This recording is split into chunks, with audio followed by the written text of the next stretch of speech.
স্থায়ী সরকার নির্বাচন আর দলীয় প্রতীকে হবে না বলে জানালেন স্থায়ী সরকার সংস্কার কমিশনারের প্রধান প্রফেসর ডক্টর তোফায়েল আহমেদ। মানিকগঞ্জের সিংগারা উপজেলা পরিষদের সম্মেলন কক্ষে আয়োজিত স্থায়ী সরকার সংস্কার বিষয়ক মতবিনিময় সভায় এই কথা বলেন তিনি।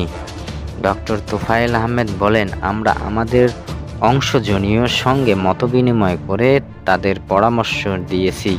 অংশীজনদের পরামর্শ অনুযায়ী সব ক্ষেত্রেই ইতিবাচক পরিবর্তন হবে।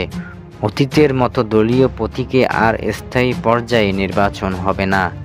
স্থায়ী সরকার সংস্কার, আইন কাঠামো ও সেবা কার্যক্রম সহ নানা বিষয়ের প্রস্তাব করা হবে বলে জানান তিনি। মতবিনিময় সভার অন্য বক্তারা বলেন, গত সরকার স্থায়ী পর্যায়ে নির্বাচনকে দলীয়করণ, দলীয় প্রতীক বরাদ্দ ও ভোট হরণ করে দলীয় প্রার্থীকে বিজয় করে নির্বাচন ব্যবস্থা ভেঙে ফেলেছিল।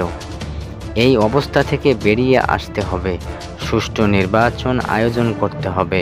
মানিকগঞ্জের জেলা প্রশাসক ডিসি ডক্টর মনোয়ার হোসেন মোল্লা সভাপতিত্বে মতবিনিময় সভায় বক্তব্য দেন জেলার অতিরিক্ত পুলিশ সুপার মোহাম্মদ ওয়ারেস, সিংগারাই উপজেলা নির্বাহী কর্মকর্তা মোহাম্মদ কামরুল হাসান সোহাগ ও নির্বাচন কমিশনারের সদস্যরা।